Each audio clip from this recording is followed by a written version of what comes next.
Allergy season. I hear you big time. I'm the same. So again, this is kind of about like, what does it mean to belong to the MTBOS, and what are the markers of membership for that? And so let's just start with kind of like a brain dump for you. What does the MTBOS do?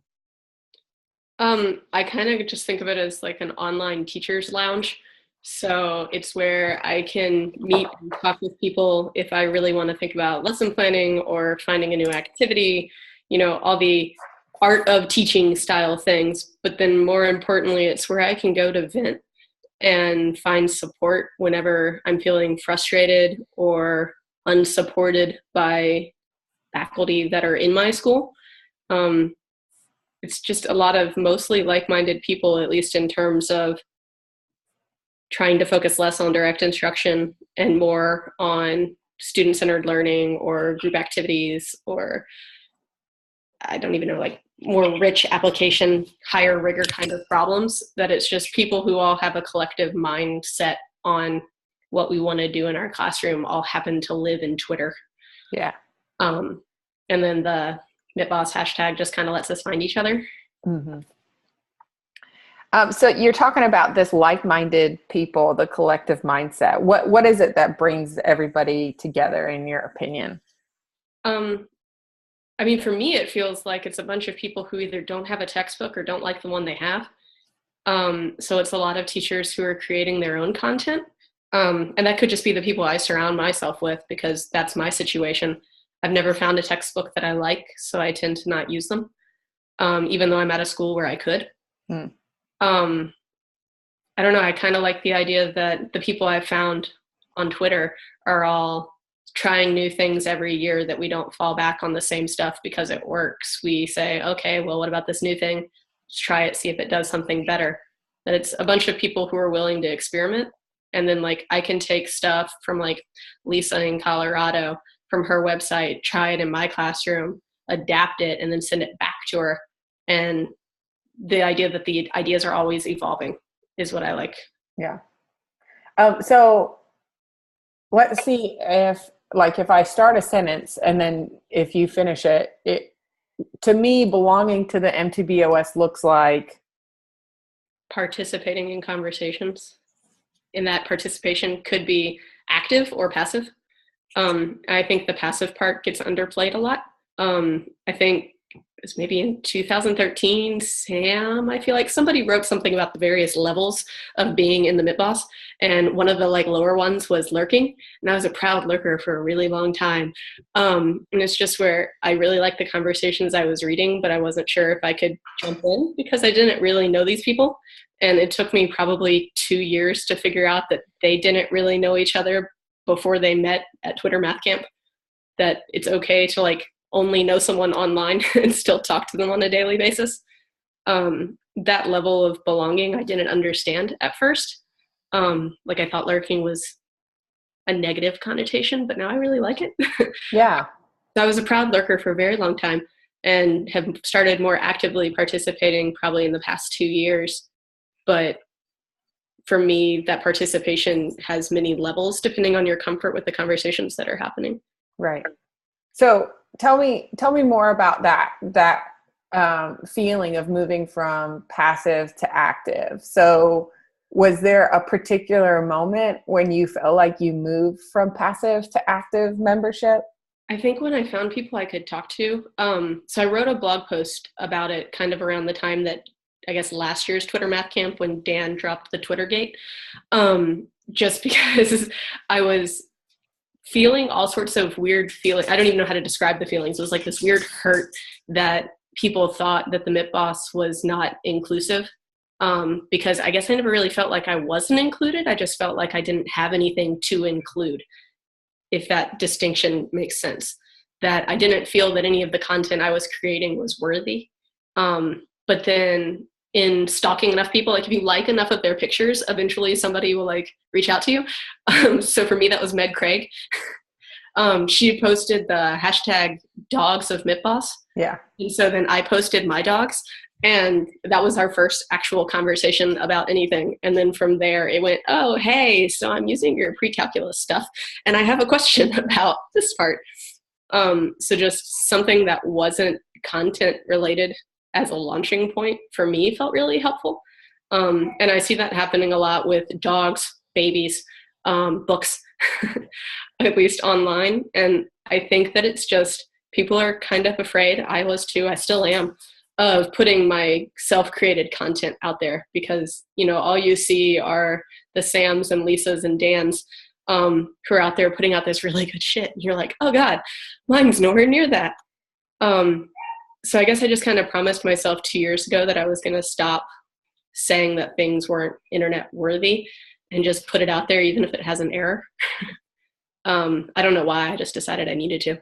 Yeah.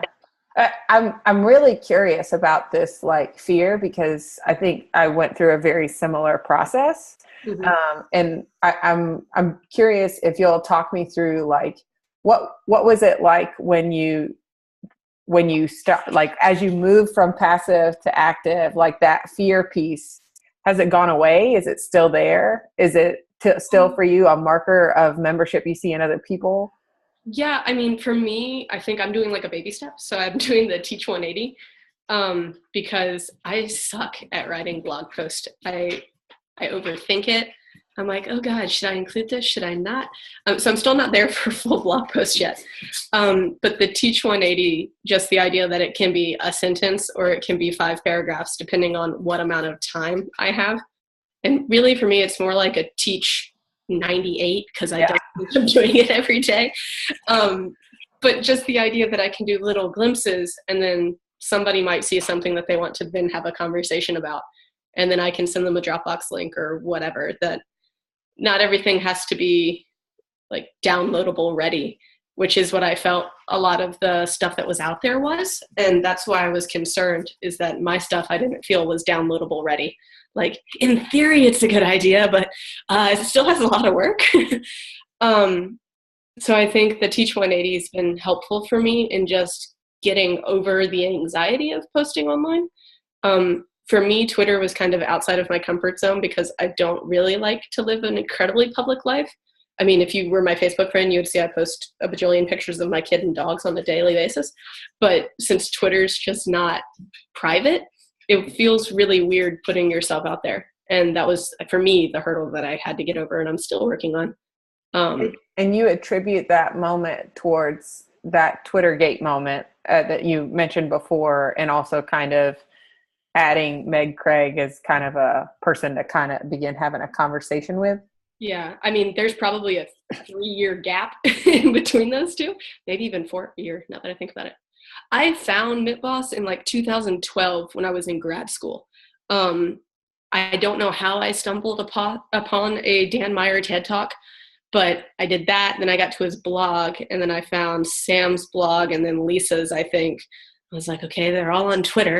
I'm going to stalk them more. So then I made a Twitter account, and I didn't really use it for a very long time, other than just scrolling through and liking things, or just plain up stealing things to use for later times, like that Evernote stuff I showed you at NCCTM.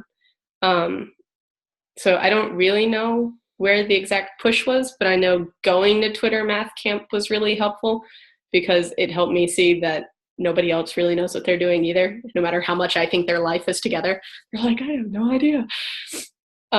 Hearing that and being able to like see in their face that they don't think that their stuff is golden either was really helpful. Because I'm like, oh, okay, it doesn't have to be downloadable. They've just been doing this for a decade longer than me. So you went to Twitter Math Camp in what year? Last year, so 2017. Okay, and then you were there when the Twittergate kind of dropped. Yeah, like everybody kind of, it was in the middle of one of the keynotes, and everybody's like at their phone going, because the guy who was doing the keynote was about inclusivity in Twitter. We're like, was this planned? That is ironic. Yeah, because it was Carl's. I don't know, you could look it up. Yeah. But he traced back, so when he ran some computer program that found your very first tweet, And if you found your picture, you could click on it and it'll tell you what your very first tweet was. And mine was like, I have no idea what I'm doing about AFM. Help. So yeah, I don't really know. No, so I'm curious a little bit more about that. Not necessarily the Twittergate bomb, but more about like what characteristics of the MTBOS community do you think attribute to that sense of either belonging or not belonging, like that passive versus active, like you were talking about earlier? What characteristics do you think kind of I think a lot of it has to do with just knowing what the hashtags mean, because that took me a long time. Like I said, since I found MitBoss relatively early, that one never confused me. But like all of the chats and knowing when they happen and like what the heck, I just figured out the talk math with your kids one. Had no idea what that meant for like years. I guess having a kid now helps put it in context. But just never, I guess in the beginning, I wasn't sure when I could ask a question. And now I'm understanding that it is always okay to jump into any existing conversation. But I don't know what made me realize that that was okay. Part of it, me feels like it was going to Twitter Math Camp. The other part is I know Sam and Tina have been working really hard on putting blog posts out there that kind of call people and just say, hey, in case you're wondering what these things mean, here's a list. That's really helpful. Then I think just finding people that I could call my Twitter friends was the most helpful, because then I felt comfortable asking them. Like if I didn't know what was going on, I'd send Meg a private message and be like, help, I'm lost. She'd explain it to me. That I feel like you just kind of have to find your core group of people and then build from there. It's kind of, let me see if this makes sense to you, what I'm kind of gathering out of what you're saying. It's almost like you develop a core Twitter network. Mm-hmm. And then even though you have all those peripheral conversations that you're watching, your core group network is really who you participate with. Is that what you, and then you kind of engage as it increases? Yeah, for me, definitely. Like I remember, so right after the Florida shootings happened, I posted something when everybody was doing the army with whatever, and it went way out of my Twitter group. And I started getting a bunch of tweets from just awful, hateful people. I was like, and I'm taking this down, because I had totally left my comfort zone. That for me, if it goes beyond like maybe 3 or 4, I don't know yous, then I get really nervous, because I mean, I post stuff about my students that, yeah, I cover their faces up most of the time. And even if I didn't, the school I'm at, I can use their image for whatever because they've signed waivers. But they're my kids, they're my babies. And when they get too far away from my group, it scares me. So yeah, I would definitely say I have the people I talk with most frequently. It's probably 20 to 30 people. And then beyond that, I have people that I only talk to about content stuff. That 20 to 30, we talk about kids, dogs, math, life, whatever, baking. But then there's the people I only talk about math with, and I'm okay with that. But yeah, I really liked your analogy that, yeah, it's core people and it goes out. So in that sense, then could we say that there are some people that belong more to the MTBOS than others? I don't know if I'd say they belong more. I'd say they're probably, if we're going to use the networking terminology, they're bigger nodes than other people, that they've got more people who know them possibly than they know other people, if that makes sense. So the directionality goes more in than out. But I don't want to say that anybody belongs more than anyone else. It's just they're a bigger name because they've been around longer, or potentially they're just putting out more content that people really want to talk about. Like John Orr recently, I noticed like about in the past year, has made this big switch from just kind of blogging while he's teaching to actively trying to put out stuff that's downloadable ready, as I phrased it, that I can tell he's become more vocal online in that change. And I think that people who have more of that philosophy are going to look like bigger names in MitBoss, whether or not they are, I don't know. I liked the fact that when I met Sam, who I was like, oh, it's Sam, oh my God. He was like, oh my God, Jenny, hugs. And just like pulled me in. I'd never seen him before in my life. like I've only internet known you for 4 years. That the people who I thought were the rock stars really are just like the rest of us in person. That really helped meeting them. But I can see how outsiders, and that when by outsiders, I mean people who are not familiar with Twitter, who are not familiar with what math teachers do online, I can see how they might think that people belong more than others. But I feel like from the inside that we're all kind of on the same level. And I think that inside, if I map that inside to what you're saying is active versus passive, right? I guess my question is like, is there some sort of implied rite of passage that you think occurs for belonging, for people to move in that from that one side to the other side? I mean, for me, I feel like it's all like, what's the word I'm looking for?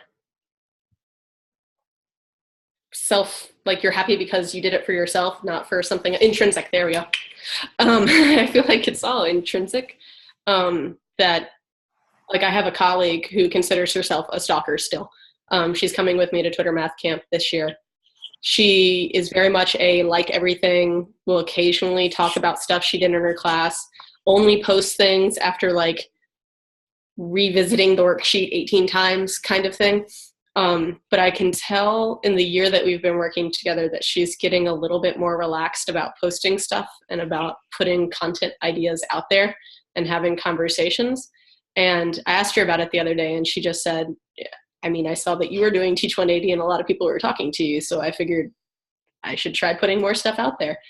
So I feel it's just an intrinsic need to want to participate more rather than some sort of milestone that you've got to get through. And I think at some point you just decide that you can only take so much without giving a little bit too. But I don't know. I could be making all of that up. No, I mean, you're making it up from your perspective, which is what I want. So that makes sense to me. That taking without giving to, like you can only take so much without giving to, is a really interesting idea. But let's stay with that for a little bit. Tell me more about that piece. Like, how do you see that playing out? You talked about your neighbor. How do you see that playing out in your own journey, but also in other people that you've watched? So I know when I moved schools about 4 years ago, so this is my 4th year at UNCSA. And I remember I was getting a lot of praise for an idea that was totally not mine. It was actually John Orr's. He did this big culminating lab where it was for, I think it was an Algebra 2 class, but I used it in Advanced Functions and Modeling. And it's a CSI crime scene lab. And so they've got to do some quadratic analysis for projectiles and for like braking distances, some blood splatter analysis, so right triangle trig. There's some linear functions and some geometry kind of stuff going on. It's a big, big project. It took us like 5 in-class days to work on, and I used it as their final. And I did that for about 3 years, because you can change who the main suspect is each year pretty easily. And everyone at the university was just flabbergasted that somebody was doing something that wasn't a paper and pencil exam. And so I was getting praise from my dean. I was getting praise from the dean of students, from like the provost and the chancellor. I was like, yo, this was not my idea. Like somebody posted about it on the internet and I thought it looked cool. So I just duplicated it. Like I made my own video, so I didn't use his. I asked some teachers to be actors. Like this wasn't my idea. I felt like I was getting credit for something that I did nothing. I mean, I did something, I replicated it, but it was not my mental brainchild. It was just, I saw it, it looked awesome. I replicated it so it would work for my students, and then people liked it. I was like, cool. Now what? So I guess I just noticed in that conversation with my, at the time, dean at the end of the school year, I was like, so everything that you guys are saying is a really cool thing that I've brought to this campus isn't my own thought. It's stuff that I stole from the MIT boss, which is fine because I always gave credit. But just trying to figure out, at some point, I wanted to also be able to potentially throw something out there that either somebody could take and build upon and make even more cool, or that I could work with somebody to make better so I can use it again the next year. That I just realized when I was talking with John too about the project, that it's only cool if you can make it better each year. And if you're looking at it with your same set of eyes, you can't see what's the problem.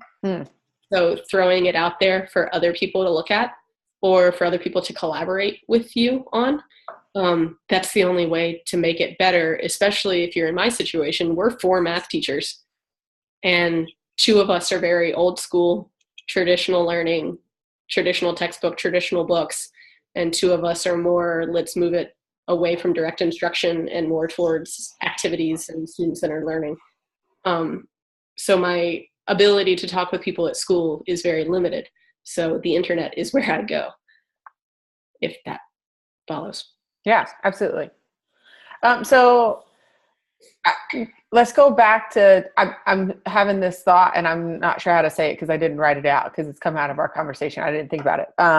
So Glenn in his talk the other day was saying that there's probably there's somewhere between 159,000 members of the MITBoss to like 20,000 members of the MITBoss, somewhere between, when you look at levels of connection, right? It gets really narrow.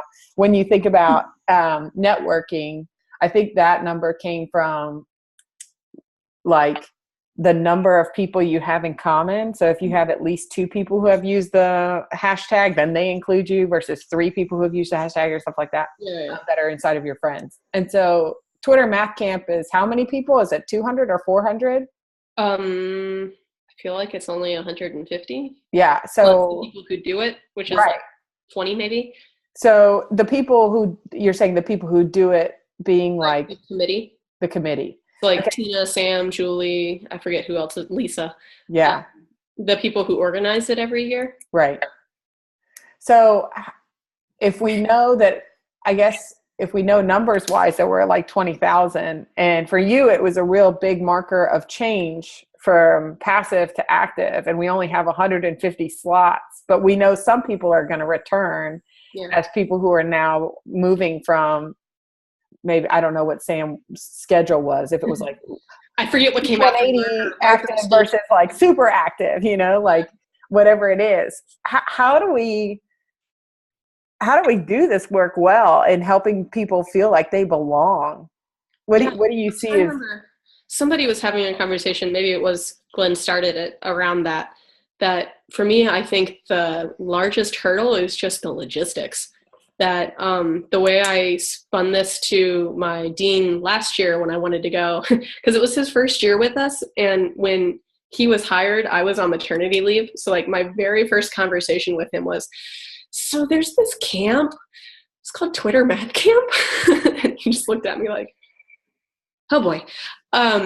So the idea that I spun to him or told him was that it's just grassroots PD done by teachers for teachers, that there's no incentive for teachers to go other than to collaborate and to work together and to disseminate knowledge. Like the biggest hurdle I could see for teachers in going is cost, that it's only $20 to register, but you have to pay to get there. And it's all over the country. And like, I went last year because it's in Atlanta. That's a 7-hour drive. That was a no-brainer. I'm fortunate enough to be going again this year. It's in Cleveland. And the reason that I can go is I have a dean who's like, sweet, keep it under $3,000. Yeah, exactly. Let's do this in Hawaii. Yeah. He told me that and I went, Martin, it's Cleveland. I can't spend $3,000 if I wanted to. He's like, you can. That I am in a privileged and fortunate situation to be in a school where there's money. That I know the person who I'm presenting with, Mary Williams, is not. So I've already thrown out to her, look, my dean doesn't have to know that you sleep on the bed and I sleep on the pull-out cot. Like, I don't care. He's paying for the hotel. That a lot of teachers sacrifice a lot of money and time and savings. Some of them work second jobs just so they can afford to go to Twitter Math Camp. That for me, financially, that's a big hurdle for people to make the commitment to go. But then even bigger is, like I said, the logistics. That if it's a school is giving up their location for free, Like every school that they use doesn't get compensated in any way. So they're giving resources of IT personnel, campus security people to like, open doors, unlock buildings, whatever. Then the unknowing part of you've got strangers in your building. You can only find a school so big that's willing to do that, in addition to resources for like when people need projectors, we just have to find them. The logistics of making it bigger, I can see making it no longer $20. That in ramping it up to make it bigger is going to inherently change what it is, which is fine. I think that's why a lot of us were starting to look into like the North Carolina tweet up that we did that I wanted to do again, but life happened. Trying to figure out a way to make smaller versions of those all throughout the country, I think is a logical next step for trying to keep it inclusive and everybody can come. That I'm hoping that maybe this year in the summer we can do another one in North Carolina where we can say, hey guys, free PD, come on out. I'm talking with my dean now about trying to make it into a 2-day thing. So trying to find a hotel for people who live further away and making sure that we have shuttles and all that fun stuff. Trying to talk it out with him a little bit more before I run it by Anna and Julie and hopefully you. But I think the only way to move forward with the plan, with the structure that we have right now, would be to have smaller pockets as we go. I don't know what else can happen, but that's because I'm not an event planner. I'm a teacher. Yeah. That's interesting. And so I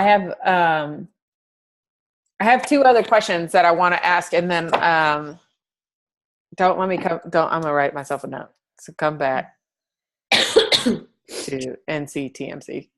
Sort of what I call it. So have you ever seen anybody on Twitter's like belonging? Have you ever seen belonging be challenged? Has your belonging in the network ever been challenged? I mean, so just to clarify the question, like, have I ever just felt that I don't belong, or have I ever felt like somebody didn't want me there? I guess it's if you move from passive to active, and now that you're active, has there anything that's pushed you backwards? I mean, just having a shitty week. Like right now, my husband's gone. He's been gone for like 2 weeks. He'll be gone for 2 more. And I'm tired. So I was not doing a very good job. Like I have all these photos from class. I didn't write a single Teach 180.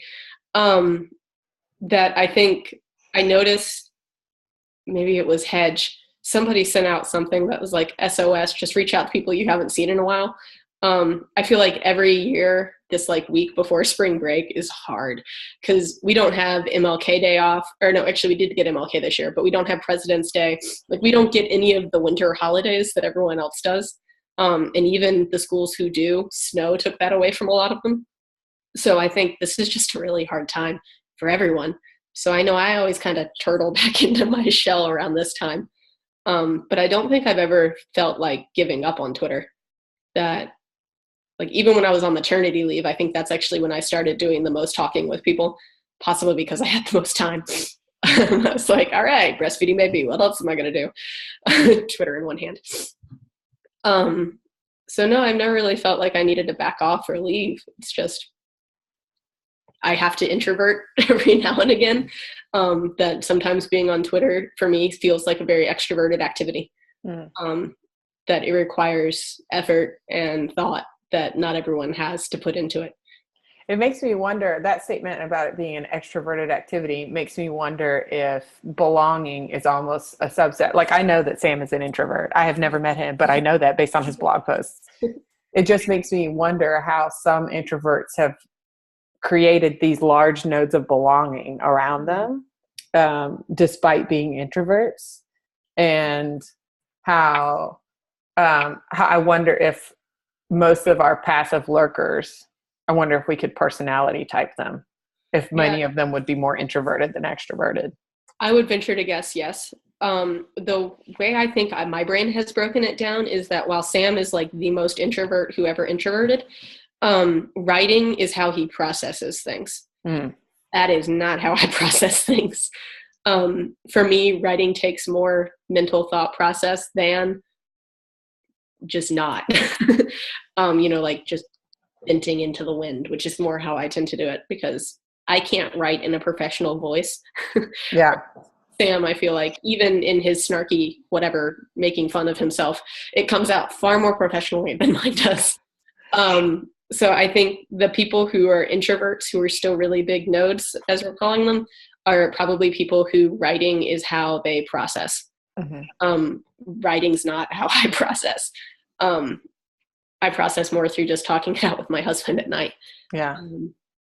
That I think a lot of people who lurk, and when I was lurking, it's because I felt like I didn't have anything that I could write down that made sense or that sounded worthy.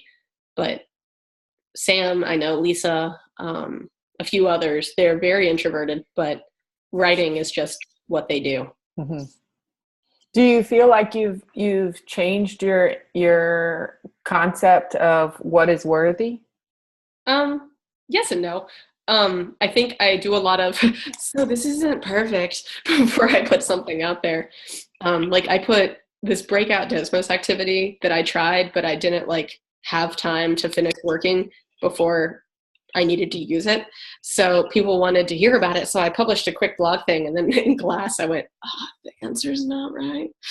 But I left it on my blog.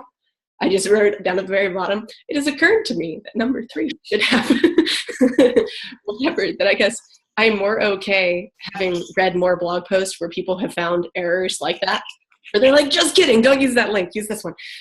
I think that's helped a lot, but no, I still second guess everything I put out there. Yeah. But that's just who I am, that I'm the person who sometimes am still lesson planning 5 minutes before a class starts. Mm-hmm. I'm not very good at planning ahead. It's my number one weakness. As I say, having no idea what I'm teaching on Monday. So that's just how my brain works, that I'm never going to be 100% okay with what I put out there, that I'm not.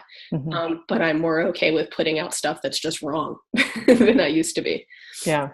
Which is Yeah, absolutely. I keep going back to that hashtag MTBOS, very similar to what Dan said in that Twittergate bomb. Yeah.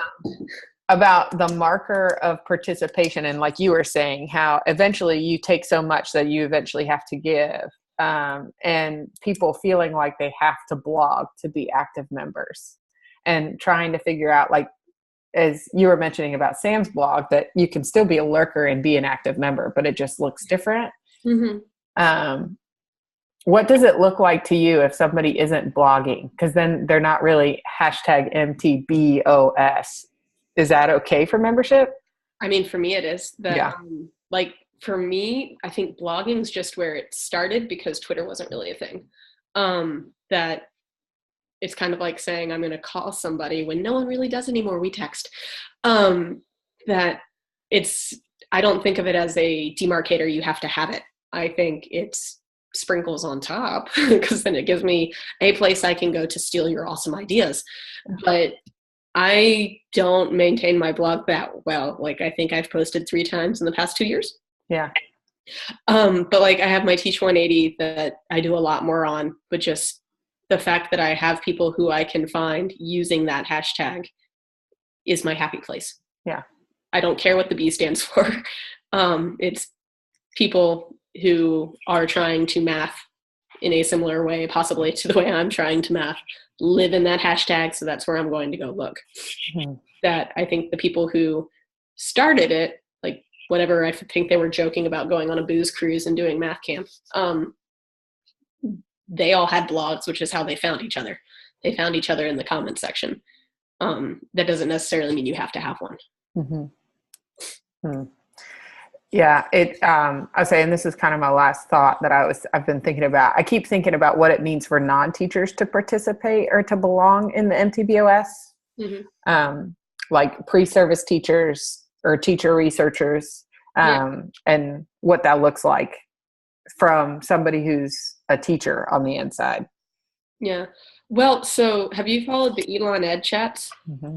They're really cool. Mm-hmm. I love that they've got pre-service teachers on Twitter. That I think it was Glenn who I was actually talking to about, he wants to protect the fact that they're the pre part of teaching. So he doesn't really want them on Twitter as much as Elon's doing.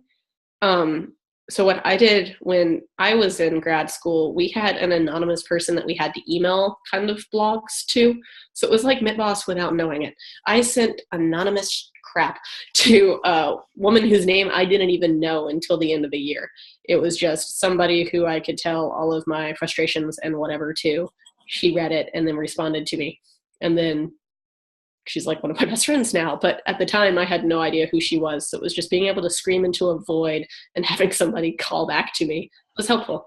And I think more pre-service teachers could benefit from being on Twitter, just from the ability to network and find tasks that are good and like people have done and they know they work kind of thing. But at the same time, I do feel and hear what Glenn's saying about you can say a lot of ignorant things unintentionally when you're a pre-service teacher, kind of like before you're a mom, you're like, my kid's never going to watch 2 episodes of Elmo in a row. We did yesterday. You know what I mean? Yes. That there's like this naive lens through which you view education before you have your own classroom, and we're all guilty of it. So I understand the want to protect pre-service teachers, but I also think there is a hell of a lot that could be learned from lurking. And I think the same thing goes with coaches, that if you're in a small district, maybe you don't have a lot of teachers that even you can coach, that being able to see how they're doing things in bigger districts or how you could join PD with other people, I could see being really useful, especially for people. I'm thinking about rural North Carolina, where like in the mountains, you've got one coach for 4 districts, maybe more, that having that person have somebody else they can talk to help make their job easier, I can see being really, really beneficial. Mm-hmm. Having never worn that hat or ever want to wear that hat, I can see how being able to find resources online could be really helpful. Mm-hmm. Yeah. Well, this has been very informative. It's taken me in a lot of different places, but I'm going to stop recording.